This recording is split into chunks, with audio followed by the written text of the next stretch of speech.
તો મિત્રો ફાઇનલી આપણા ભાઈબંધ આપણા ખાસ મિત્ર બહુ દાડે મળ્યા છે. જોઈ લો ચાલુ કોમમાં સ્પેશિયલ મળવા એ અંકિતભાઈ ને આપણે કોનાજીભાઈ બરાબર બે ભાઈબંધ જ થાય આપણા.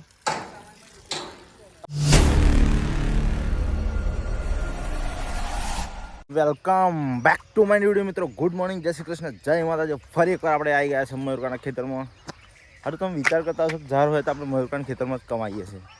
તો મિત્રો એનું એક રીઝન છે, કારણ છે કે આપણે મયુરકાકાના ખેતર સિવાય કોઈના ખેતરમાં કામ કરતા નહીં. એક મયુરકાકા અને એક ડીગાભાઈ, બસ બે ના ખેતરમાં કામ કરવાનું, બાકી કોઈના ખેતરમાં આપણે કામ કરવાનું નહીં. બરાબર છે.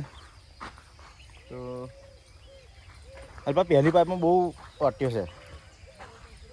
તો મિત્રો હવે કન્ટિન્યુ રહેજો બરાબર. અમે થોડું કામ કરી લઈએ. જોઈ લો આ રીતની બધી ડ્રીપ પાઇપ આપણે લોબી કરેલી, એમાં હવે પાછળ પાણી નીકળી જાય એટલે આ દોરીઓ બધ દેવાની. બરાબર છે.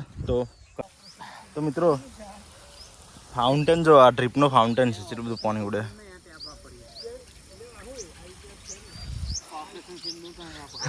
ઓપરેશન સિંધુ મિત્રો મેઘધનુષ દેખાય, પણ આમ પેલી બાજુ જવું પડે તો મેઘધનુષ દેખાય. બરાબર છે. તો આવું કોમ કરી હતા. હજુ પાછું ધુમિતભાઈ તો જવાનું, કાલનું અધૂરું કામ છે એ પાછું કરવું પડશે ને થોડુંક. બરાબર. તો મિત્રો જો આ ડ્રીપમાં છે ને આ રીતના અમુક પંચર હોય જે કટિંગ થઈ ગયા હોય દોવાતી કે રોટરી ગમે ત્યાંથી ટ્રેક્ટરથી, એટલે આપણે મને છે ને નિપલ મારવી પડશે. એટલે વચ્ચેથી કટ કરીને આ નિપલ છે એ મારી દઈએ. બરાબર. તો જો કઈ રીતે હું નિપલ મારું છું. બરાબર. જો બકરો કટિંગ કરે એટલે પહેલાં એનું ખંજર થોડું સાફ કરવું પડે. બરાબર છે.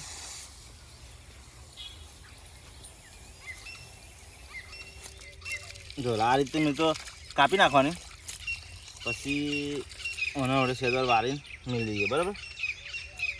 પછી આ બાજુ જોઈ લેવાની કે ચો ડેમેજ છે, એ ડેમેજ વાળો પાર્ટ છે ને કટ કરીને કાઢી નાખવાનો.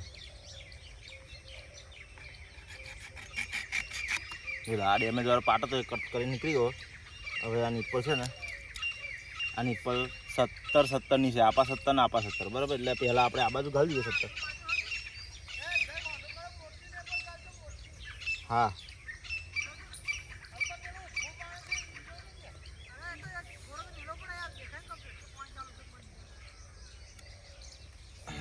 મિત્રો થોડી કાઠી પડે. બરાબર. એટલે આને ઠોકીને ખાલી આપણે જો આ એક સાઈડ આખી ગતી રહે, આ બાજુની ભાગ છે આ બાજુ ખાલી દેવાનો. બરાબર. આપણે તો કન્ટિન્યુ રહેજો.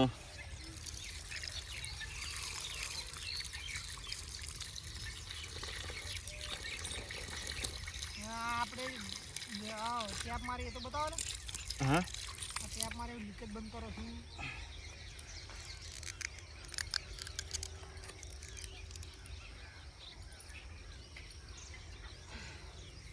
જો મિત્રો રેડી, આ રેડી થઈ ગયું. બરાબર. આ નિપલ મારી એટલે અહીંયા આગળ કહે પાણી લીકેજ થશે નહીં, અને આપણે જે છોડવો ગમે તે તમાકુ મરચી ગમે તે પાકનો છોડવો હોય પાક બગડે નહીં. બરાબર. પાઇપ ખેંચી લેજો.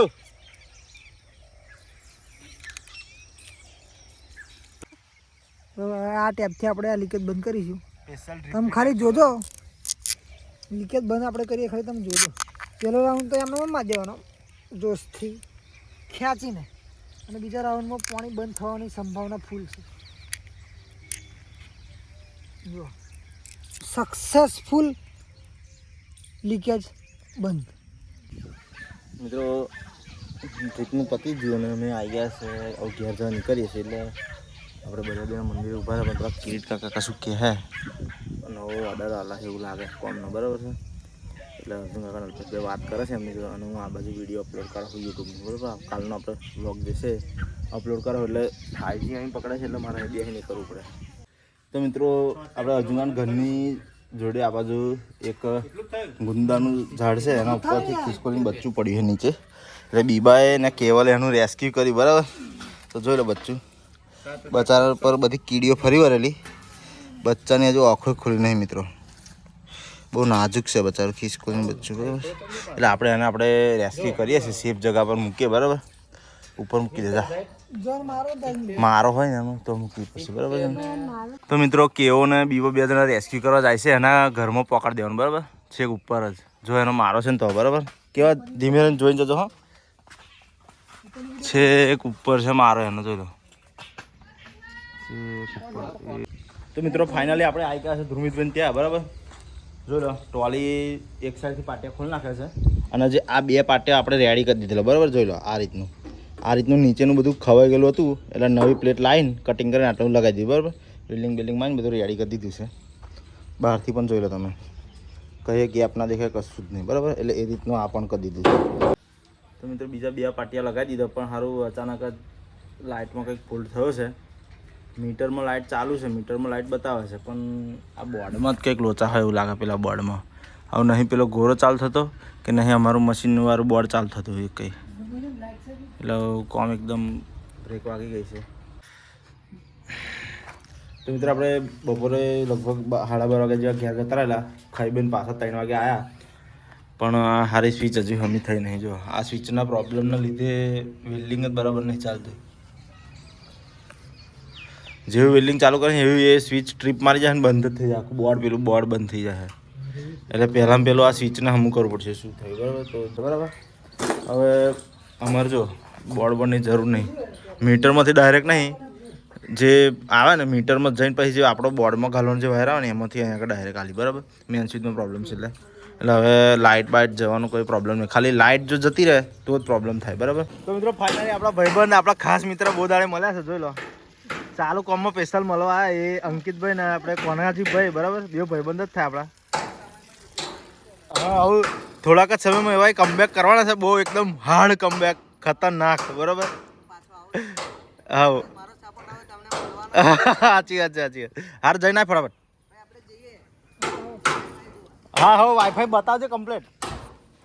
મિત્રો અંકિતભાઈ ઘેર છે ને વાઈફાઈ નખાવ્યું છે, એટલે એવાય અમને એમનો વાઈફાઈનો પાસવર્ડ પણ આવશે અને બધું સેટઅપ બતાવશે, અને એનું કોસ્ટ પણ આપણને એનું આખું પેલું શું કહેવાય એસ્ટિમેટ બધું આપણને એવા સમજાવશે કે આટલા કોસ્ટમાં આવે, ઇન્સ્ટોલેશનથી મળીને બધું, અને મહિનાનું પેકેજ ને બધું આપણને બતાવશે. પછી અલ્પેશભાઈ એમના ઘરે નવું લગાવડાવશે બરાબર. તો મિત્રો 6:20 થઈ ગયા, હજુ અમે કોમ કરીએ છીએ બરાબર છે. આ થોડુંક બાકી રહ્યું છે ટપકો મારવાનું, જો આટલું બાકી રહ્યું છે બરાબર. બાકી બધું રેડી કરી દીધું. આ બાજુ બધી હજુ આગળ ટૂલ બોક્સ બનાવવાનું બાકી છે બરાબર છે. એટલે આટલું કામ કર્યું છે અમે, જો તો જોઈએ આટલું પતાવી દઈએ થોડું બરાબર. બીજું એવું લાગે તો કાલે. ફાઇનલી મિત્રો આપણે ધ્રુવભાઈ અહીં ઘેર આવી ગયા. હજુ મારું સારું કોમ પૂરું થયું નહીં, તો થોડું ખાતર કોમ રહી ગયું બાકી યાર, કારણ કે લાઇટ બપોરમાં ગતી રહેલી લગભગ 12 થી 12:30 1 વાગ્યા લગીને લાઇટ જ નથી. લાઇટ હતી પણ મેન સ્વિચમાં પ્રોબ્લેમ હતો એટલે બંધ થઈ ગયું, તો મજા જ નહીં કોમ કરવાનું. તો એ કાલ ખાતર કોમ રહી ગયું, તો આપણે એટલું પડી ગયું કાલ કરી દઈશું ફરી. તો આપણે નહીં તો ફ્રેશ થઈ જાય. હવે આપણે બ્લોગને અહીંયા એન્ડ કરીએ છીએ. ખાવાનું હજુ બાકી છે, કારણ કે હજુ બને છે, થોડી ખીચડી વઘારેલી છે બરાબર. તો મેં બ્લોગને એવું એડિટ કરી દઉં, એટલા માટે મેં બ્લોગ એન્ડ કરીને પછી. તો વિડીયો સારો લાગે તો લાઈક કરજો, કોમેન્ટ કરજો, અને ચેનલ પર નવા આવ્યા હોય તો સબસ્ક્રાઈબ જરૂર કરી દેજો મિત્રો. સબસ્ક્રાઈબની ખાસ જરૂર છે, સબસ્ક્રાઈબરની. તો મારી ફેમિલી વધારો, તમે બનો મારી ફેમિલી. તો ચેનલ પર નવા હોય તો સબસ્ક્રાઈબ કરી દેજો, અને વિડીયો બને એટલું શેર કરજો, અને વિડીયો બને એટલું પૂરો જોજો મિત્રો. તો આજના માટે આટલું જ. મળીએ ફરી નવા વ્લોગમાં. તો જય હિન્દ, જય Bharat, take care and bye bye.